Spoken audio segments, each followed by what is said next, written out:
کو اس مقام سے نواز دیا، اور جو آپ کو دیا گیا زندگی کے آخری لمحات تک توحید و محمد مصطفیٰ صلی اللہ علیہ وسلم کی محبت پر رہو۔ تو موسیٰ علیہ السلام کو سن کر عرض کرتے ہیں الہی تیری توحید کے ساتھ محمد کی محبت ضروری ہے۔ تو خدا فرماتا ہے لولا محمد لما خلق الجنت ولا النار ولا الشمس ولا القمر ولا الليل ولا النهار ولا ملك مقرب ولا نبی ولا مرسل ولا ایاک، اگر محمد اس کی امت نہ ہوتی تو سبھی آسمان چاند سورج ستارے فرشتے انبیاء کسی کو پیدا نہ کرتا۔ اے موسیٰ تجھے بھی پیدا نہ کرتا۔ اب اس سے قدسی ہے لولا کا نماز ربوبیہ، میں اپنی ربوبیت کی وضاحت نہ کرتا۔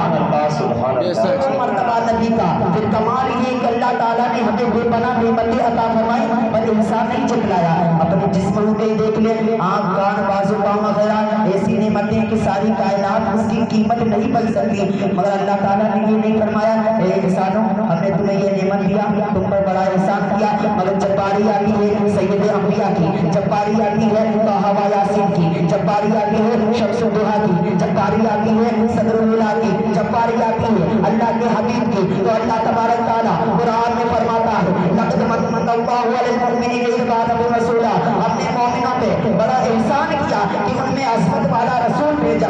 معلوم ہوا یہ وہ نعمت عظیمہ ہے جس پر اللہ تعالیٰ نے احسان جتلایا، اور احسان اس نعمت پر ہوتا ہے جس پر دینے والے کو خود ناز ہو۔ اتنا اعلیٰ وہ مرتبہ میرے نبی کا، وہ بالا سب سے اعلیٰ وہ اعلیٰ ہمارا نبی ہے، دونوں عالم کا دولہ ہمارا نبی اتنا اعلیٰ، اور اس نبی کو آج بشر کہا جا رہا ہے، اس نبی کو آج اپنے جیسا کہا جا رہا ہے، اس نبی کو آج لوگ زیادہ تر اپنے جیسے کہا کرتے ہیں۔ یہی بات آج نہیں، آج سے 1400 سال پہلے ابو جہل نے بھی کہی تھی، مگر ابو جہل کی بشریت میں اور نبی کی بشریت میں اگر فرق جاننا ہے، ابو جہل کی بشریت میں اور نبی کی بشریت میں فرق جاننا ہے، تو جو لوگ نبی کو اپنے جیسا کہا کرتے ہیں ان کو گزارش ہے کہ وہ اپنے پردے کان کھول کے یہ بات کو سن لے کہ نبی کی بشریت میں اور ابو جہل کی بشریت میں کیا فرق ہے۔ تو جب ابو جہل خانہ کعبہ میں جایا کرتا تھا اس وقت خانہ کعبہ میں بت رکھے ہوئے تھے، ابو جہل جب خانہ کعبہ میں پہنچتا تھا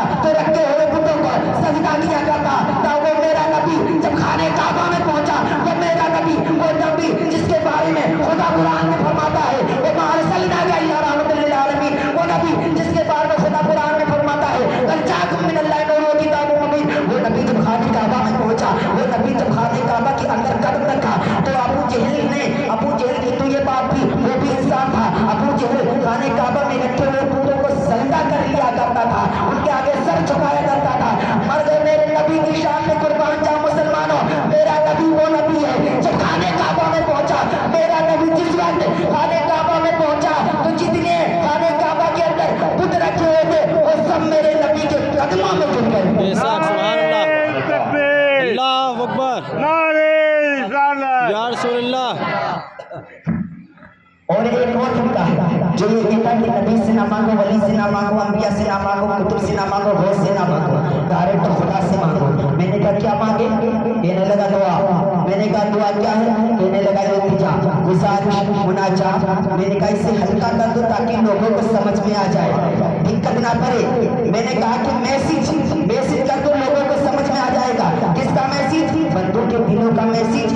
بندہ چاہتا ہے خدا تک اپنے میسج کو ڈائریکٹ پہنچا دے، یہ 24 چاہتا ہے کہ اپنے میسج کو خدا تک ڈائریکٹ پہنچا دے۔ مگر یہ میری بات سن لو کہ خدا کا سب سے بڑا میسج جو ہے وہ قرآن ہے۔ جب قرآن دینا ہوا مسلمانوں تک تو پہلے جبریل کو بلایا، جبریل نے نبی کو دیا، نبی نے مسلمانوں کو دیا۔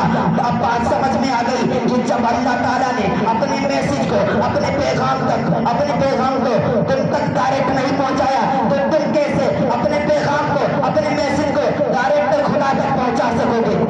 یہ وہ اعلیٰ رتبہ میرے نبی کا ہے۔ حضرات اللہ تعالیٰ کی بارگاہ میں دعا ہے کہ جو بولنے اور سننے میں غلطیاں خامیاں ہوں اسے معاف فرمائے، اور سننے سے زیادہ ہمیں عمل کرنے کی توفیق عطا فرمائے۔ وآخر دعوانا الحمدللہ رب العالمین۔